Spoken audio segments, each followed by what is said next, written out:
Broadcast is now starting. All attendees are in listen-only mode.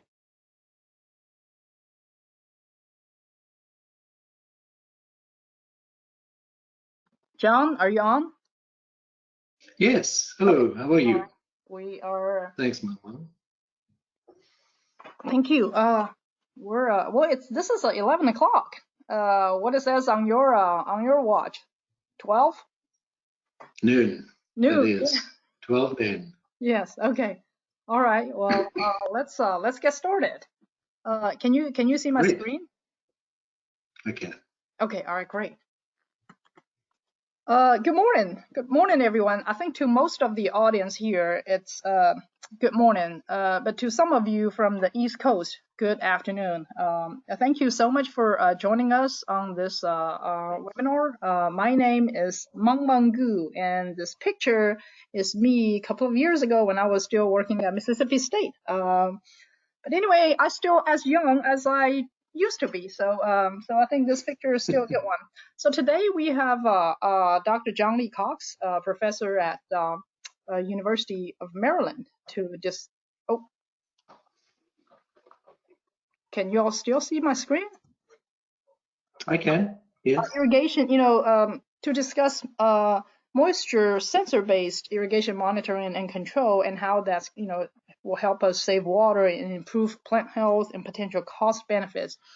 And I do need to mention our sponsors here. The TDA and TWDB. I'm gonna talk a little bit about the two projects that we're doing with TDA and TWDB. And of course, Southern Risk Management Education Center, Texas A&M AgriLife Extension Earthcon Program, and then Texas Nursery and Landscape Association are all sponsors of this program. A little bit about John, our speaker today. John, I think I have known you since SNA. That's almost since 20 years ago when you were a professor and I started as a grad student. And John's expertise is in nursery research, water and nutrient management, wireless sensor networks, and nutritional physiology, web-based distance learning. And I'll let him talk a little bit more about himself in his presentation. And so this project that we are on, we got two projects. One funded by Texas Water Development Board, the other one funded by Texas Department of Ag, specialty crop block grant. So I'm collaborating with Dr. Gungwa Niu, and we directed a master student on these two projects. So this is the setting in one of the nursery at the Rancho Encino Nursery. And so on the left side, what you see is a setup of the monitoring and control system. So at the beginning, we used Petunia. Just try to get a sense whether these to calibrate the whole system. To calibrate the system, see whether the water will come out evenly and stuff like that. And then also, we run into problems like the board just stopped working. So we have learned a lot during this whole process. We had in the middle of the experiment, we had to change the old board to the new one. So what you see here is the is a control, and then we basically planted liner, and planted liner, put the emitter and the sensor in it, and so that experiment goes 4 different levels of water moisture level to control the system. And then this is at Magnolia Garden Nursery, where we have very similar setup, but it's a different control system. So we're testing 2 different systems here. And interestingly, we have had a lot of rain. We have had a lot of rain since the installation of this program, both research projects last fall. So we haven't seen a huge difference. But this is, John, you're probably familiar with this kind of graph. When you have a lot of water, it really messes up your thing. But today, our main focus, we're gonna we're gonna listen to John. And at the, I just want to point out that at the end of the webinar, the recording will be available at my blog site, greenbeyond.wordpress.com. There is a webinar tab, so all the this recording and all the previous webinar recordings are available here. So right now, I'm gonna change gear to John. John, you ready? Sure. By the way, John is a very good-looking man. Not really. Thank you, Mengmeng. I really appreciate your introduction and interested in what you're doing as well. Can everybody see my screen? Is that all coming through okay? Mengmeng, can you see my screen? Yes, I can see your screen. No problem. Okay, great. So, good morning, everybody. And firstly, I wanted to just say I hope that you're all staying safe and being well in this challenging time. It's an interesting world that we are living in, and I hope everybody's safe. I did want to point out that I've been lucky to work with 2 SCRI groups over the years, and I'm going to tell you more about those projects during the webinar. This is actually the group from Sarah White's SCRI Water 3 grant, which has just concluded, and that was a follow-on to a SCRI that I led earlier in the decade. As you can see, you've an eminent economist in the middle there, Charlie Hall, and many other fantastic group who I've been lucky enough to work with. So the focus of my programs, quite frankly, for the last 15 years has really been on trying to provide people with their own information. I think as a researcher and as an extension specialist, what I've learned is if you can give people their own information, they are really smart about what to do with that information. But the challenge is getting their information, site-specific information, to them as quickly and as economically as possible. So today I'm going to give you a very brief background of why we're doing all this work on water. It seems hard to believe because many areas in the country are getting substantial amounts of rain, but there are still economic benefits to good water and irrigation management.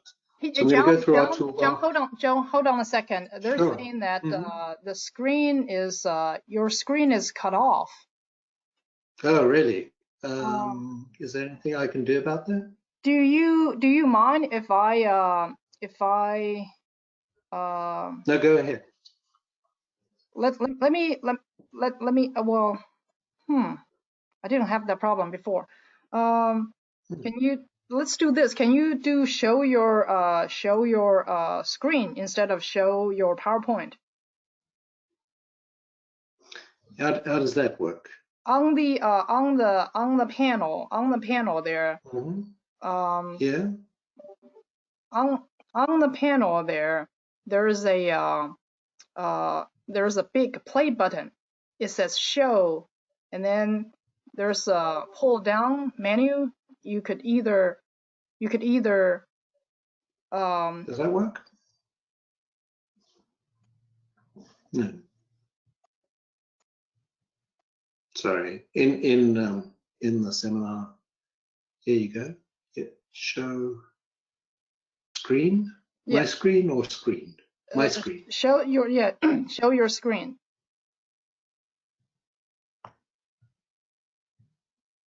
How does that work?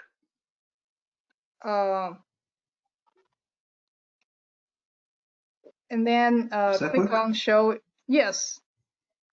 I can see the full. Yes. You can see the full. Yes, Is that better? the full. Let me ask the audience. Okay.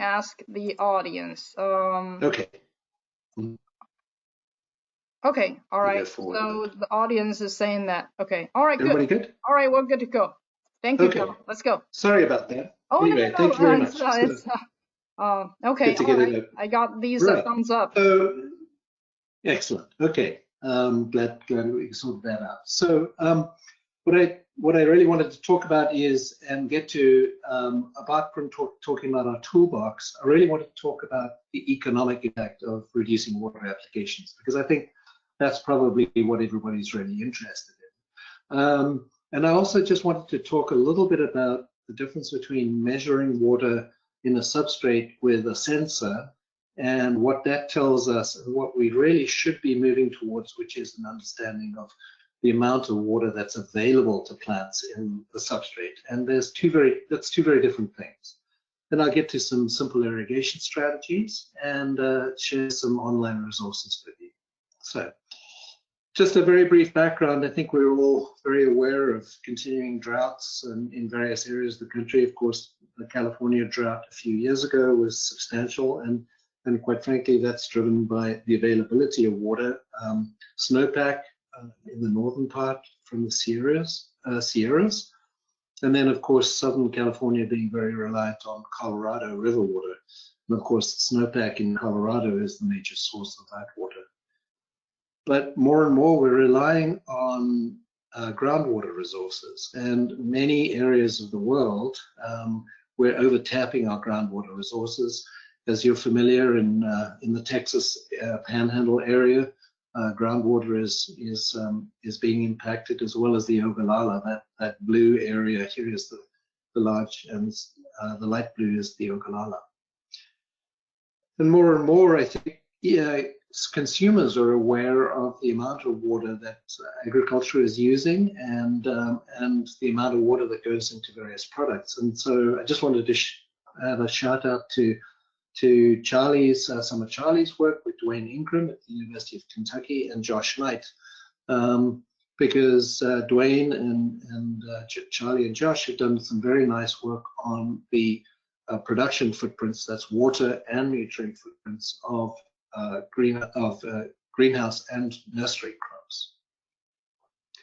So moving on to the initial project that I led, it was called the SURI Mines project, managing irrigation and nutrient with distributed sensing. That's what mines mean. A great group. I was very lucky to be able to work with everybody in this group. And although we were very focused on the system, what I wanted to just really just focus on is that we are very much we're really focused on the micro environment, and it starts off literally with what we do with every single container and or root system in our production areas. Obviously, we're not necessarily applying irrigation through micro sprinklers. We're often doing it with overhead sprinklers for economy, but we're very focused on trying to develop ways that we can get real-time information from the root systems of plants, because once we can get that information, water is the transport molecule, and so if we're over-irrigating, we typically leading that to nutrient and pathogen management issues certainly in terms of leaching over, and then we have to containment. And so if we can really control applications, we can do a much better job downstream of managing those issues which are a consequence of over-irrigation. And what we're really trying to do is integrate the whole environment. So obviously, water use in nurseries is very much driven by the atmosphere, the types of plants that you grow, the size of plants that you grow, and many other things. So what we're doing is, what we have done for a number of years now, is worked with some commercial technology to actually measure water in root zones. More and more, we started off with ground-based systems, and this is just a diagram of a kind of a system-wide, a farm-wide type of sensor network. And what we really worked on with the Mines project was really implementing this automated control, so using the sensors to provide feedback and information to drive our scheduling, irrigation scheduling decisions. More and more that is going to the cloud, and that actually gives us much greater flexibility in doing what we call global irrigation control, which is where we can actually get much more sophisticated in terms of the models we use and actually learning from a much larger system. I'll get more into that a little later. But the process is relatively simple. What we're just trying to do is take data. Of course, we can take a huge amount of data, but the real challenge has been to get that into some kind of information. And with better software in the last 5 or 10 years, we really have done a good job. Many companies are doing a really good job at that. But very often that's where the process has stopped, because companies don't really know what to do with that information. So they've kind of left it up to farmers to say, okay, well, I'm going to take this information and I'm going to do this with it. What we're trying to do is actually bridge that information to knowledge gap, because in our experience, that's where people are really struggling as to, okay, I've got this information, but what do I do with it? What we have found out, though, is once we've bridged that divide, growers are very smart about ways to take action with that information. So here's about our toolbox. So literally, we work with one company and we've used these Dataloggers for years now. There's various models of them, some of which, this is a monitoring on the left. This is one of the prototype control nodes that we developed as part of the Mines project. And the one on the right is a cellular enabled logger, which actually just takes the data directly to the cloud. So we're using these different types of loggers. The most important thing, though, is that we are connecting different types of soil moisture sensors, EC sensors. We've got a whole bunch of tools which we have in our toolbox, which includes environmental sensors. So now we can take a customized approach to saying, okay, we're going to put this network together, but we have this very specific intent. So we're going to have a weather station that's going to inform certain parts of our decisions, because that's rainfall and that's temperature and relative humidity, light. All of those things are drivers for irrigation. But the sensors themselves are then in the plants, and that gives us our soil substrate measurements, as well as the one on the right here, this GS3 is a EC and temperature probe, and that's very useful for actually managing nutrient movement in soils and substrates as well. So what we did as part of our Mines project was really develop a capacity to automate the scheduling decisions in nurseries. And we worked with about 5 or 6 major nurseries throughout the country. And over the 5 years, we did a number of repeated studies, and I'm going to share a little bit of the information and also our project website. But basically, the node itself was developed in partnership with Meta Group. They were Decagon in our Meta Group.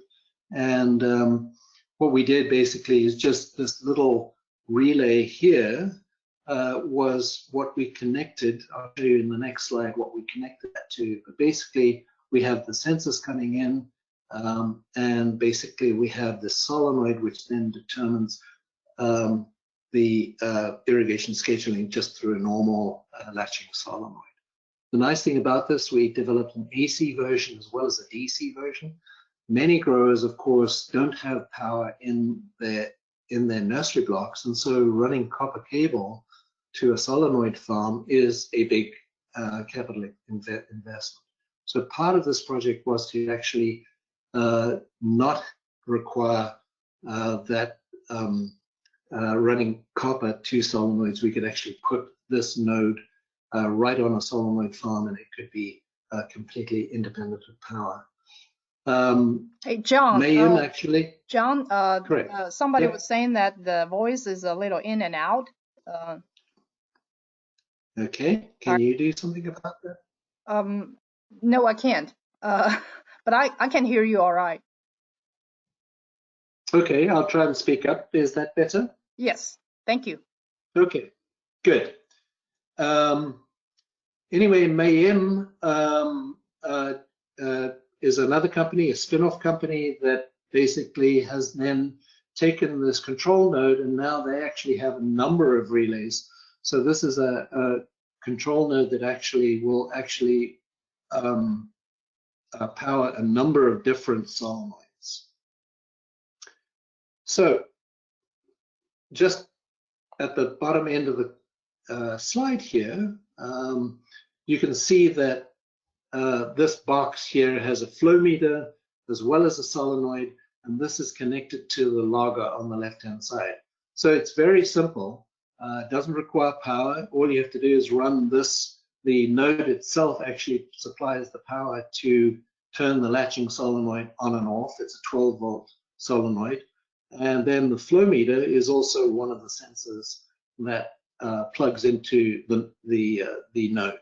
So all of that information is now aggregated and is transmitted. It logs every 5 or 15 minutes, and then it actually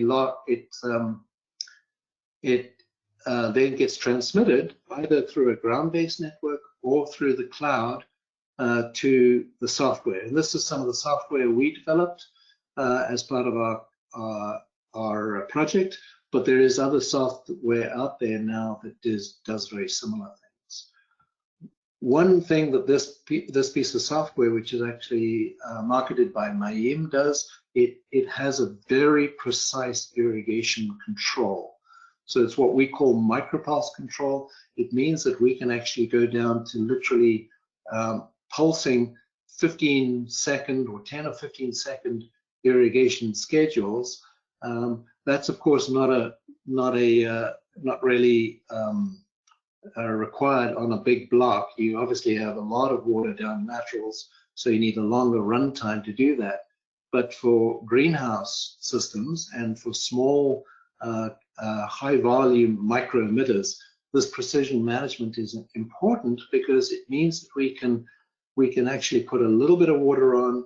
We can wait for the sensor to then see if that leaching front reaches it. If it doesn't, it will then apply another micropulse. And so literally we're just very quickly filling up that pot with over 5 minutes. We can literally do 5 micropulse, and we can actually fill that pot and minimize the amount of leaching that is coming out of that pot. So that's how that works. I can answer questions about that later if you have any. So this is all now marketed by Mengmeng. I'm not going to go into any more of that, but you can check them out on the web. The important thing about this micro precision irrigation is that during the day, because it can be managed very well with an irrigation scheduler, you can have multiple irrigation windows open during the day on that particular block, and you can actually layer the schedules for blocks. And so what it does is it makes those run times, your irrigation run times, much shorter, and it actually creates a lot more time on your time clock. And that's very much the issue with many nurseries, is because you've got a certain number of blocks on the hottest day in summer that you need to get around, and if you've got a run time of 30 minutes, you don't have that many blocks you can put on your time clock. So that's a cost factor. The nice thing about also over the season, as the plant demands more water, it actually increases the number of irrigation pulses. And this is where we've saved a lot of water for growers, because very often, this is early in April through the beginning of June. On the left-hand side, you can see that short bar is a single pulse. So it's doing 2 pulses on that particular day. If it doesn't irrigate, that's probably because it had rain. But then as you go through the season, this was on a block of dogwoods actually, you can see as they start leafing out and growing through May, you can see that those number of pulse irrigations jumps up to 4, 5, and 6. So that means that we were saving a lot of water in April, when traditionally a lot of growers are still putting a lot of water on. So that's where some of our economy has come in. We actually couldn't beat this particular grower. He was doing a control block himself, and we were comparing our data with what he was doing. It was a completely blind trial. You can read more about it actually in this paper, which is freely available. But here's the bottom line. We saved about a third. We only applied about a third of the water that the grower applied. In summer, actually, he did probably beat us on irrigation, applying irrigation correctly. But where we saved water was in the spring and in the fall, because it's very difficult to adjust your irrigation schedules at that time of the year, because it's very difficult to know how much water the plant is using on any given day. The economic analysis part of this was interesting because we did a return on investment. Eric Lichtenberg was one of our economists on the project, and basically what they figured out was that what was interesting about this was the cost of this particular grower's water. It was very low, basically 17 cents 1,000 gallons. The number on the right-hand side was some projections we did for California in that particular year.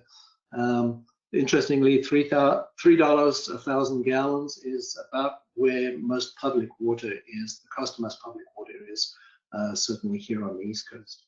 So you can see how the return on investment collapsed just based on the price of water. Of course, that didn't really make much difference to this grower because he had cheap water and very good quality water and a lot of water. So his return on investment was about 2.7 years. But the interesting thing was for this particular grower, because we saved him time on his time clock, he actually put 30 acres additionally into production in subsequent years. Because he gained the efficiency, what he did with that extra time is he translated that extra time on his time clock into additional acreage that he could irrigate. I learned a lot through this study and some economists, the economic data. I was really kind of blown away by those results. Some work that Matthew Chappell and Paul Thomas and Mark Van Yssel did in Georgia was on fungal disease management. Gardenia, for one of their growers, was a very high value crop, but it was a problematic crop. That's what we, and so it's very prone to Phytophthora, particularly radicans. And so they were having a tough time with this crop. This particular study, and again, it's available through the SWOT Technology series. I'll show you where you can get that information at the end of the seminar. What was interesting is that because of better irrigation management, we actually increased the crop growth rate. And so much so that in fact we collapsed that 14-month production cycle into an 8-month production cycle. Now for you growers out there, you know what that means, because it means that you're turning land area. And although we created problems for his sales team, that was nice because he didn't have to overwinter this crop. So that 14-month was an overwintering period, and that was where we saved a lot of time and money. We also reduced the Phytophthora disease loss to virtually zero, and so the overall gain was really quite startling. Not to say that it would be the same for other crops, but certainly for a small sensor-based network, the return on investment for that particular system was less than 3 months, just on that crop. We also did some economic analysis on some cut flower production here in Maryland. This was a small grower who runs a hydroponic Snapdragon greenhouse, and we did a longer-term study where we did pre and post sensor installations, and just very briefly, we had a payback on the capital investment of less than 16 months, but over time we increased his revenue and his profit by nearly a third.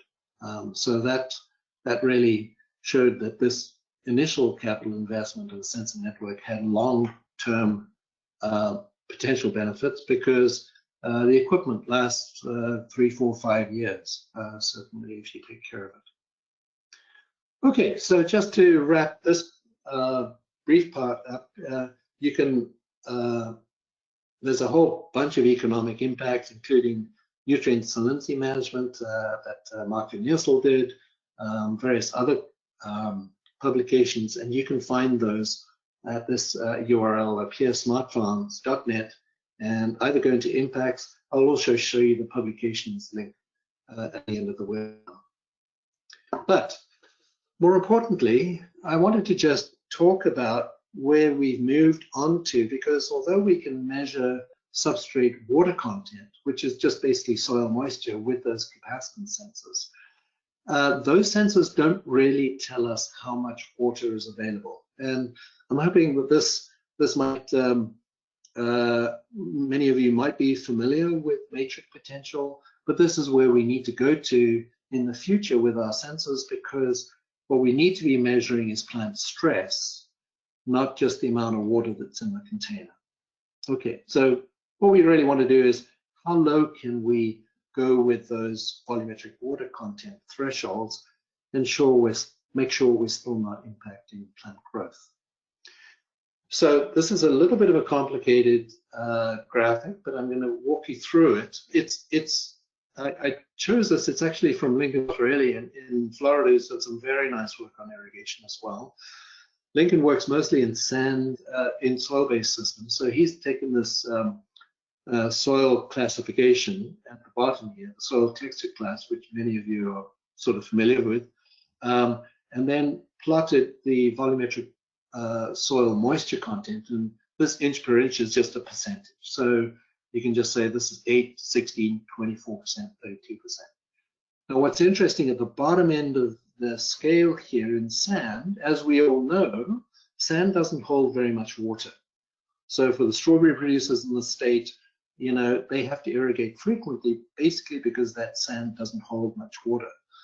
But as you increase the clay content of soils, because of the pedal structure and also because of the clay content itself, the field capacity of those soils increases. So when you've got a high clay content soil, your field capacity is usually up around about 30%. Not to say that that's all available though, because this is what I was talking about. What we need to be understanding is, even though we've got high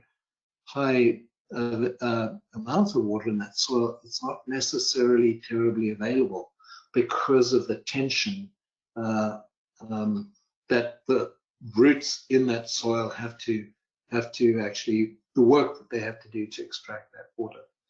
And at the bottom, just to show you here, you can see my cursor. This is the point at which that water becomes unavailable, and that's where plants wilt.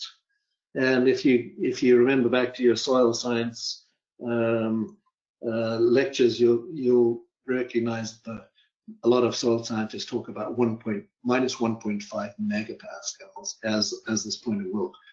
But what I'm going to tell you is more important. In soilless substrates, what we know is that point is much, much lower in soilless substrates.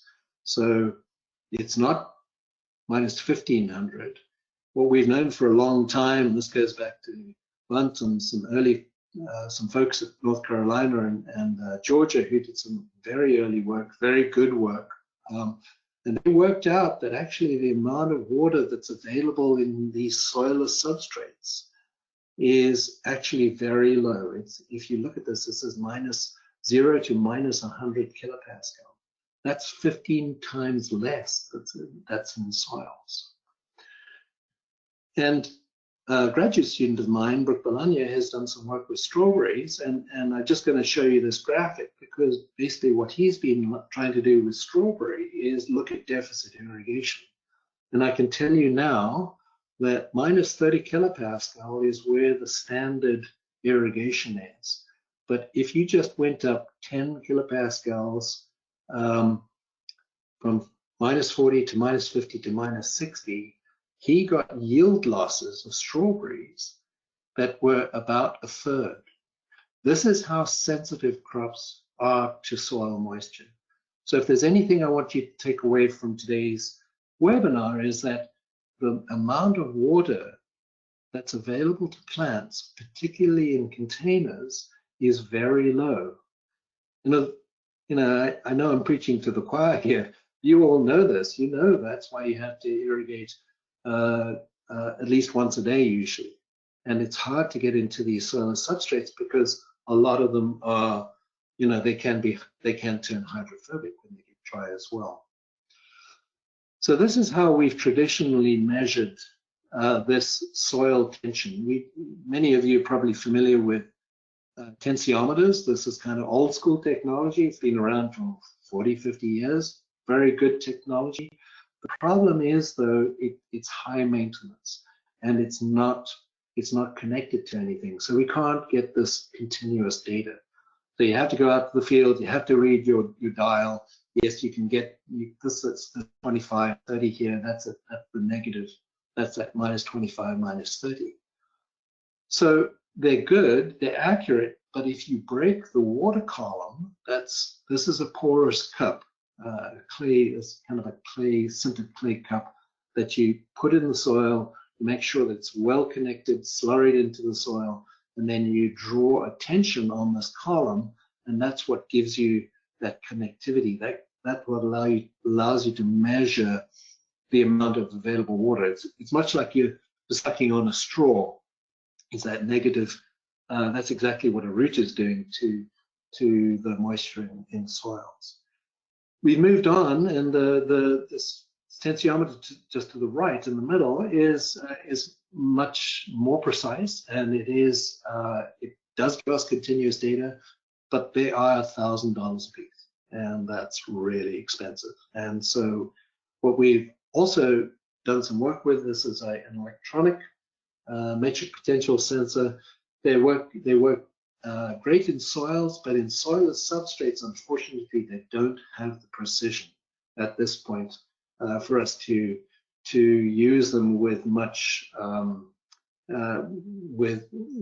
just quite frankly don't trust the data that much. So it's low accuracy, and so we've still got some work to do on our metric potential sensors. But here's what we're doing in the meantime. What we really need to do is just figure out where we are in terms of volumetric water content. So on the left-hand side here, we've got the standard percent volumetric water content. We can measure that very precisely with those capacitance sensors I showed you right at the beginning. So we can trust that data. But what we've done and Matthew Chappell and Jim Owen, who was at Virginia Tech, now up at Ohio State, at ARS. What we've done is put our data together, and we've got data on a number of different substrates using I excluded it out, but it's using a lab procedure that we use. And what we can do is we can develop these curves that actually show us the relationship between volumetric water content and matrix potential. So what we can do is now say at 40% volumetric water content, we have a good amount of water. We have a lot of readily available water in that substrate, minus 12, almost at field capacity. But when we get to 30 and 20, you can see how that tension increases. And you can see now at 20%, we're now in that minus 50, minus 60 range. So that's where I'm pretty sure that we're getting what I call this kind of hidden water stress, incipient water stress. It's not anything you can tell. The plant is not wilting, but it's struggling for water. And so with different curves, what we've been able to do is Matthew and Jim and myself have run a bunch of different substrates through this procedure, and we've got a whole bunch of curves. So I'm going to move on because this is really what we're trying to do. We're actually trying to develop an online tool where we can actually give you an idea of where you could just plug in a particular substrate that you're using, and it'll give you a curve. But what I wanted to point out is I've just put 5 or 6 curves on here. We've got green roof, which is a very shale-based substrate. We've got turfus. Many of you are familiar with turfus, which is what we use in athletic fields. Then we've got one type of pine bark. Of course, there's many types of pine bark. Some leaf yard waste, perlite, and peat. What I wanted to just run you through, you can see this is the matrix potential along the bottom, 10, 20, 30, 40, 50. So that's that range that we need to be very, very careful about. And then on the right-hand side, a big one on the left-hand side, we've got our standard volumetric water content reading. And as you can see, that these curves drop off very quickly, right around -5 kilopascals. So but that's what we call gravitational water. That's when you irrigate, and that water runs right out the bottom of the pot until it gets to field capacity. So you can see this first bar at about -5 is what we would typically call field capacity or container capacity. Then what the remaining water that's in the pot is readily available, and then we get into the red zone, the progressively unavailable and unavailable water. And these are sort of arbitrary. So we've said -35 is unavailable. In some substrates, it is more available than others. For example, in pine bark, it's more available, obviously, than it is in turfus.